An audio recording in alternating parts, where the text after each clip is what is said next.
Hello అండి. Good morning. ఏంటండి ముందర తిరగలేసుకుని కూర్చున్నాను. చేతిలో పళ్ళెంలో మినుములేంటి అని అనుకుంటున్నారా? చెప్తా. అక్కడికే వస్తున్నా. మరి అంతకన్నా ముందు నాదొక చిన్న రిక్వెస్ట్ అండి. వీడియోకి ఒక్క లైక్ ఇవ్వండి. మీరిచ్చే ఒక్క లైక్ నాకెంతో బూస్ట్‌లా పనిచేస్తుందండి. ఈ వీడియో ఎక్కువ మంది రీచ్ అవ్వడానికి హెల్ప్ చేస్తుంది. సో ప్లీజ్ నా సైడ్ నుంచి ఒకే ఒక్క రిక్వెస్ట్ అండి. నా వీడియోస్ గనుక మీకు నచ్చినట్లయితే ప్లీజ్ ఒక్క లైక్ ఇవ్వండి. అలాగే కామెంట్ చేయండి. ఛానల్‌ని సబ్స్క్రైబ్ చేసుకొని మీ సపోర్ట్‌ని నాకివ్వండి. మరి ఈ వీడియోలోకి వెళ్ళిపోదాం. మినుములు ఇసురుతున్నానండి తిరగలి పత్రంలో. అంటే మేము సంవత్సరానికి సరిపడా మినుముల్ని ఒక్కసారే కొనుక్కొని స్టోర్ ఉంచుకుంటామండి. పురుగు పట్టకుండా నిల్వ చేసే పద్ధతిని తెలుసుకొని ఆ పద్ధతి ప్రకారం మినుములు, పెసలు పురుగు పట్టకుండా నిల్వ ఉంచుకుంటామండి. అది కావాల్సినప్పుడు కొంచెం కొంచెం మినుములు తీసుకొని ఇట్లా తిరగల్లో పప్పు చేసుకుని ఆ పప్పుని మేము మార్నింగ్ బ్రేక్‌ఫాస్ట్ ఇడ్లీ, దోస, దిబ్బ రొట్టె, గారెలు ఇట్లా వాటి కోసం యూజ్ చేస్తూ ఉంటామండి. అయితే ఇది సాంప్రదాయక పద్ధతి అండి ఇది. ఈ సాంప్రదాయ పద్ధతిలోనే మన అమ్మమ్మలు, నాన్నమ్మలు మనకు అల్పాహారం చేసి పెట్టేవాళ్ళండి. అవి చాలా రుచిగా ఉండేవి. ఇప్పుడు తింటున్న ఈ తిళ్ళలో అప్పటి రుచి వస్తుందా నిజం చెప్పండి?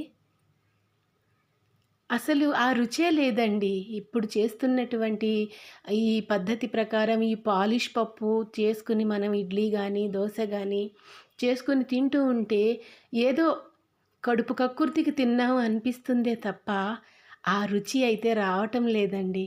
మరి ఎంతమంది నాతో ఏకీభవిస్తారో ఒక్కసారి నాకు కామెంట్ సెక్షన్‌లో కామెంట్ చేయండి. ఇప్పుడు ఈ టైంలో అంటే ఈ మార్చి నెలలో మినువులు, పెసలు తీస్తూ ఉంటారండి. తీసి చక్కగా కళ్ళల్లోనే ఎండబెట్టి గడ్డి నుంచి మినువుల్ని, పెసల్ని వేరు చేస్తారండి. వేరు చేసి అవి చక్కగా ఎండిన తరువాత రేటు ప్రకారం అమ్ముతూ ఉంటారు. మేమైతే ఈ సంవత్సరం 10 కుంచాలు మినుములు చెప్పుకున్నామండి. అంటే ఒక కుంచ 3 కేజీలు కదండీ! ఈ కుంచాలు, అడ్డలు, సోలలు ఇవన్నీ కూడాను మన తాతలు, నానమ్మలు, అమ్మమ్మలు ఆ టైంలో కొలత పాత్రలండి ఇవి. ఇప్పుడు మనకు 1 కేజీ, అర్ధ కేజీ, పావు కేజీ ఇట్లానే తెలుసు. కానీ మునుపైతే కుంచ, అడ్డ, సోల ఇట్లా ఉండేవండి. ఇప్పటి వరకు కూడాను పల్లెటూళ్ళలో కుంచాల లెక్కే అమ్ముతూ ఉంటారండి మినుములు, పెసలు. మేమైతే 10 కుంచాలు చెప్పుకున్నామండి. అంటే 30 కేజీలు. ఈ 30 కేజీలతో పాటు మళ్ళీ ఇంకొకళ్ళ దగ్గర ఇంకొక 5 కుంచాలు చెప్పుకున్నామండి. మొత్తం 15 కుంచాలు. 15 ఇంటూ 3 45 కేజీలండి. ఈ 45 కేజీలు మినుములు చక్కగా మనం కొనుక్కొని తెచ్చుకున్న తర్వాత ఎండలో పెట్టి వాటిని స్టోర్ చేసుకునే పద్ధతి ప్రకారం బాగా శుభ్రం చేసుకొని రాళ్ళు, రప్ప, గడ్డి ఇవన్నీ తీసుకొని శుభ్రం చేసుకొని ఒక వారం 10 రోజుల పాటు ఎండలో పెట్టాలండి. అంటే మినుముల్లో ఆ పచ్చిదనం, ఆ మాయిశ్చర్ అంతా పోయే వరకు చక్కగా ఎండిపోవాలి. ఇలా కొనుక్కున్న మినుములన్నీ కూడా సంవత్సరం పాటు పురుగు పట్టకుండా జాగ్రత్తగా నిల్వ ఉంచుకుంటామండి. ఆ నిల్వ ఉంచుకునేటప్పుడు కూడాను మనం బయట పీరియడ్స్‌లో ఉండేటప్పుడు ముట్టుకోకుండా జాగ్రత్తగా వాటిని మాయిశ్చర్ తగలకుండా ఉంచుకుంటామండి. అప్పుడు పురుగు పట్టకుండా సంవత్సరం పాటు ఉంటుంది. ఇప్పుడు నేను తిరగలి పడుతున్న ఈ మినువులు లాస్ట్ ఇయర్‌వి అంటే పోయిన సంవత్సరం పండిన పంటండి. ఇప్పటి వరకు కూడాను నేను ఇంకా ఉపయోగిస్తున్నా. ఇంకా ఇంకో కుంచెడు మినువులైతే ఉన్నాయండి. ఇవి అయిపోయిన తర్వాత ఆ కుంచెడు మినువులు చేసుకుంటాను. తర్వాత మళ్ళా కొత్త మినువులైతే తీసుకుంటాము. అయితే ఈ మినుములతో చేసిన మినప్పప్పుతో మనం ఇడ్లీ గానీ, దోస గానీ, దిబ్బ రొట్టె గానీ, గారె గానీ చేసుకుంటే చాలా రుచిగా ఉంటాయండి. మీరొక్కసారి ట్రై చేయండి ఇలా. కాకపోతే కాస్త కష్టం అనిపిస్తుంది ఈ ప్రాసెస్ చేయడానికి. పొట్టు మినప్పప్పు కడగాలి అన్నా కొంచెం టైం టేకింగ్ పడుతుంది. ఇలా మినుములు విసురుకున్నా కూడాను ఇక్కడ మనకి మల్టీపర్పస్ అండి. మనకి ఫిజికల్ ఎక్సర్సైజ్ కూడా చేసుకున్నట్టు ఉంటుంది.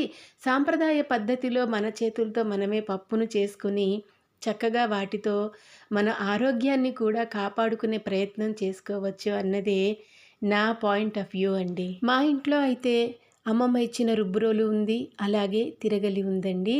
వీటితోనే నేను ఎక్కువగా యూజ్ చేస్తూ ఉంటాను. ఎక్కువగా రుబ్బురోల్లోనే నేను పచ్చళ్ళు, మసాలాలు అన్నీ రుబ్బుతూ ఉంటాను. అలాగే తిరగలి.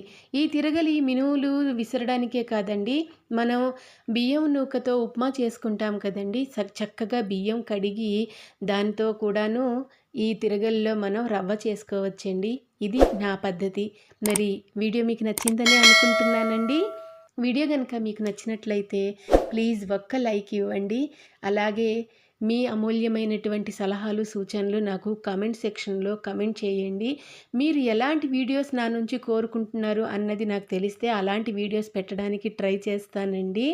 అలాగే ఛానల్‌ని ఫస్ట్ టైం విజిట్ చేస్తున్నట్లయితే నా ఛానల్‌ని సబ్స్క్రైబ్ చేసుకోండి. మరో చక్కని వీడియోతో మళ్ళీ మిమ్మల్ని కలుసుకుంటానండి. అంతవరకు సెలవు. Thank you for watching.